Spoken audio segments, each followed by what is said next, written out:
What's good, everybody? How's everybody doing tonight? Guess we're switching things up, going a little bit different. Gonna be diving into cybersecurity here.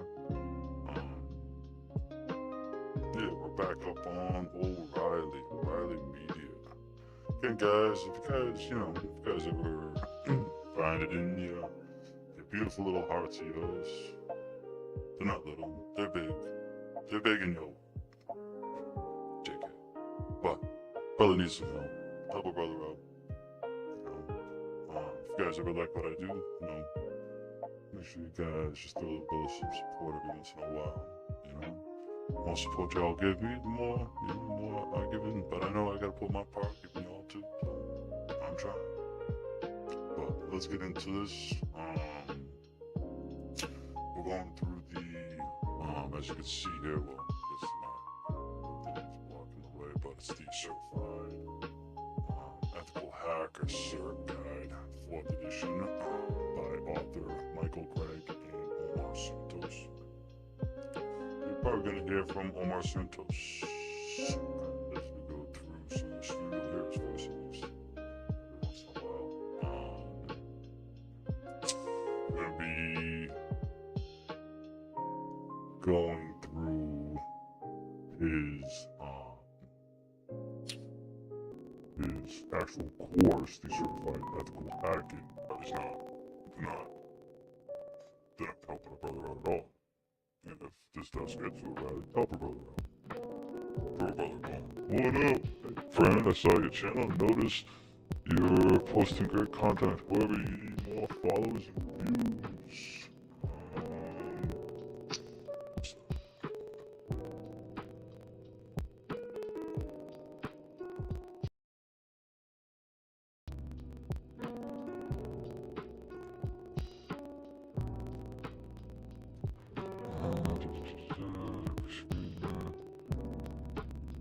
Is that some kind of a bot or something? Probably some kind of a bot or something. But if you're not a bot, appreciate you. Go back into the thing. So yeah. So back to course here.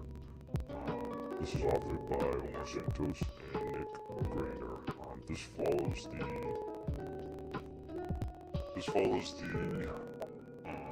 ITCertification guide. This is certification guide. This is Pearson's version of the certification guide. There's a couple other ones. I do also have the practice exam too. I have access to that well, so we're gonna be diving into that. Yeah. So welcome on this new journey. If anybody has any questions as we go along here, just bring up the chat.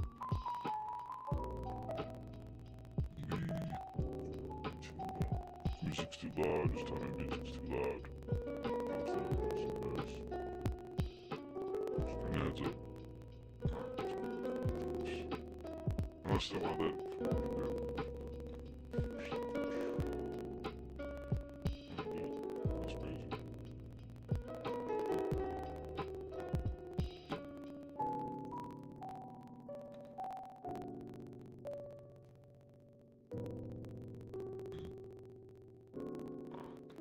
Let's not get distracted.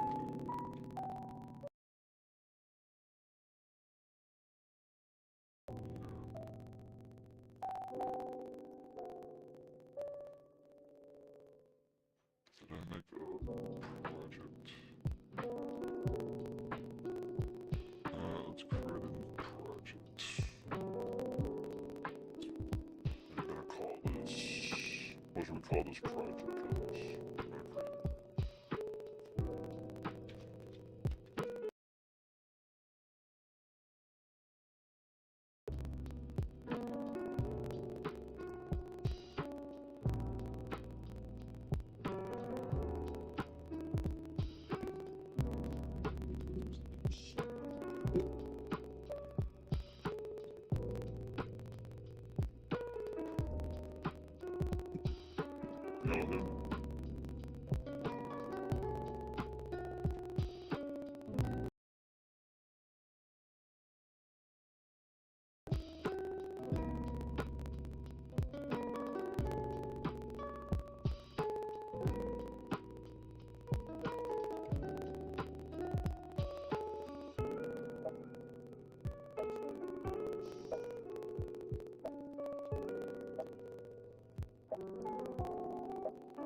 guys can see my beautiful face now. So beautiful.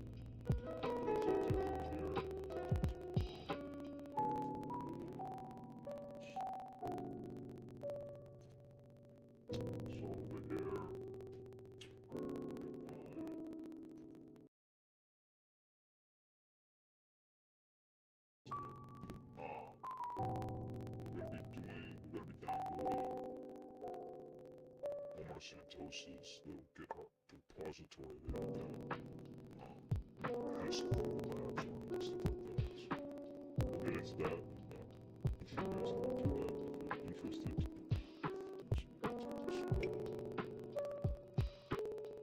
Other, activities in conferences like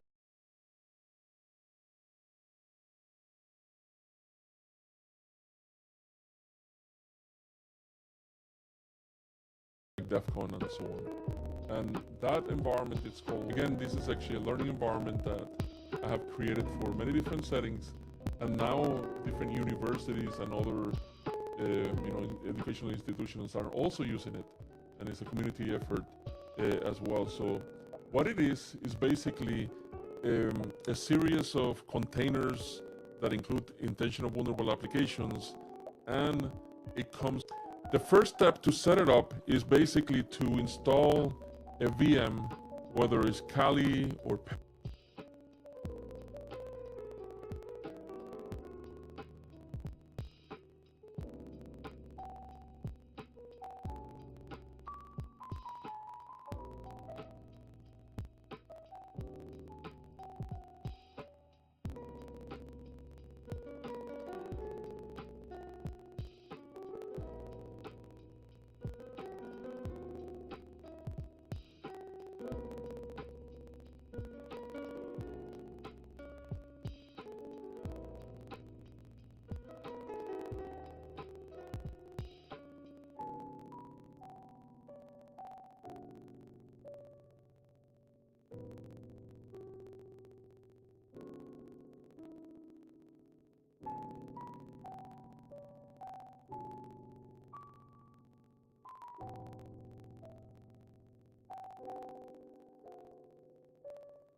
So that right there is the command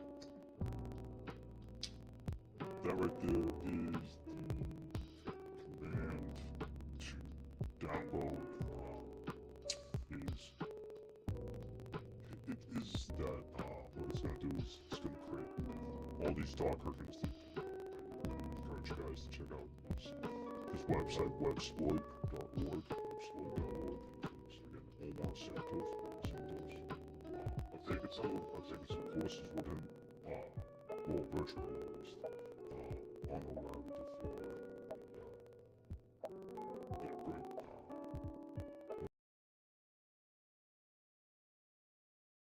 Great. So we're gonna download that. So let's actually get that started.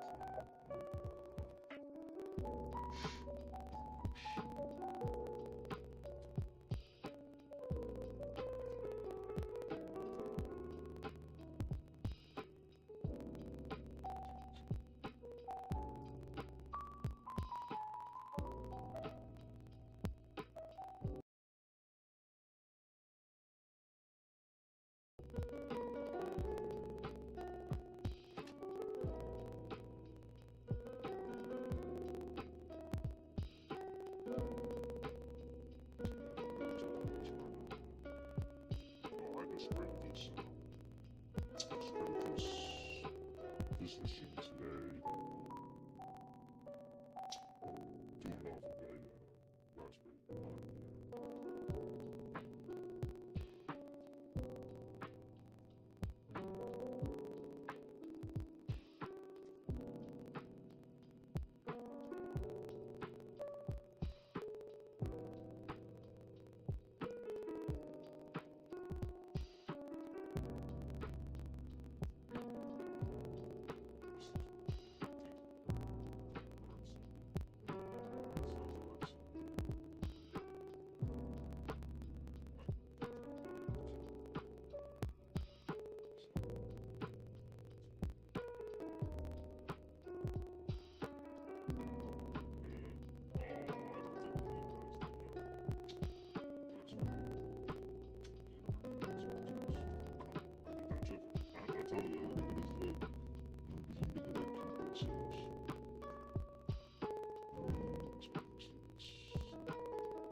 That's where wireless mouse is acting up too.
Bullshit. Bullshit.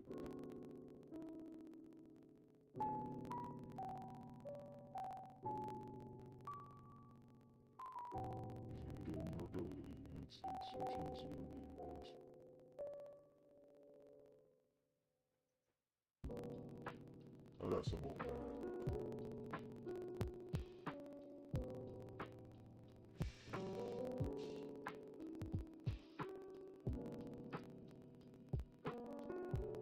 That shit.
So that's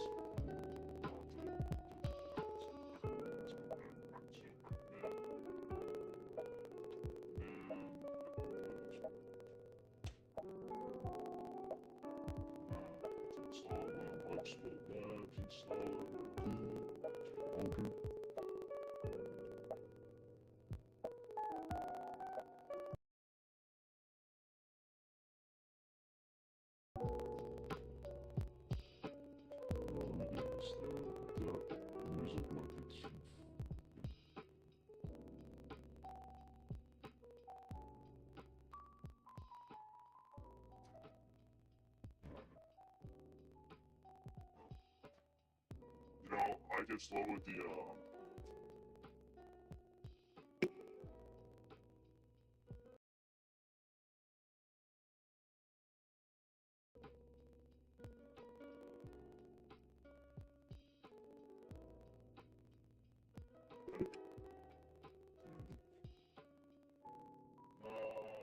yeah, grab some more water. Grab. It's kind of weird that your face is smart. Like, I get it.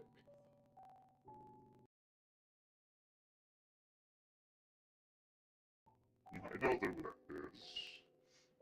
You know what it is.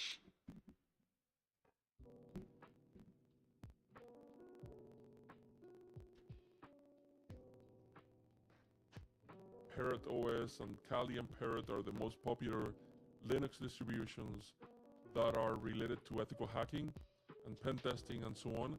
At the end of the day, what they're running behind the scenes is Debian, the Debian operating tools and the environment that those two deployments or those two Linux distributions include. And then I created a script that will install a few tools that do not come with Kali or Parrot, and then install Docker.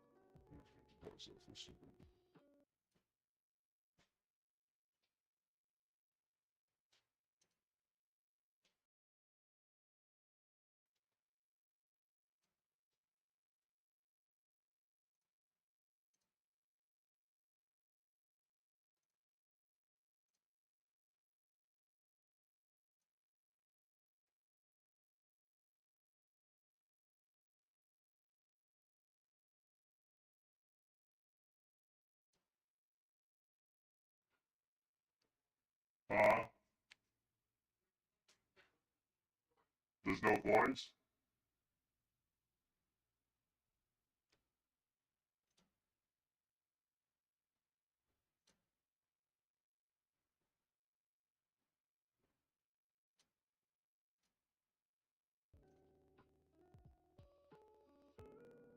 Can you actually hear my voice? Oh, you can hear that thing though, right? It's not my voice. Yeah. Alright.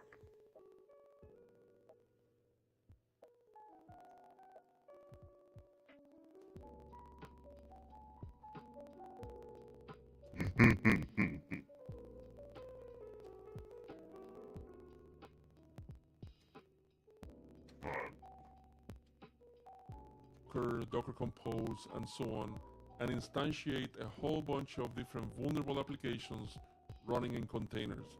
So if you look at the list that we have,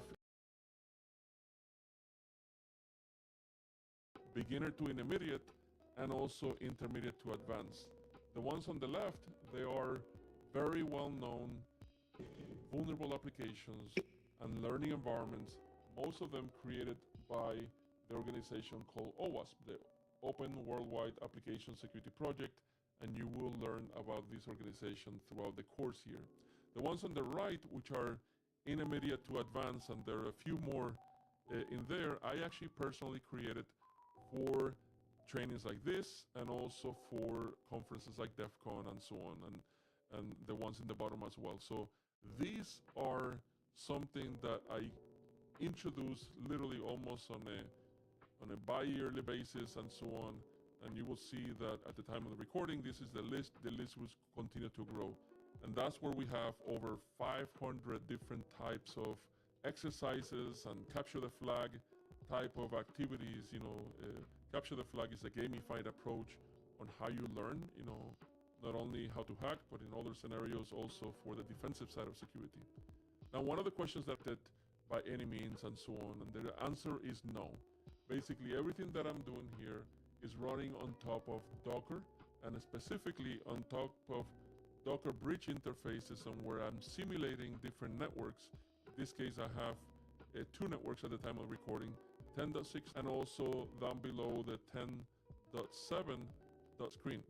Now, what these intentional vulnerable applications allow you to do is practice your skills, again, in a safe environment, run all the tools that you have with Kali and Parrot, and then, of course, have really good hands-on experience. For the purpose of this exam, this is not the hands-on exam, this is, of course, the theory exam. Practice, practice, practice, and do hands-on activities. That's the best way that I learn. I personally learn.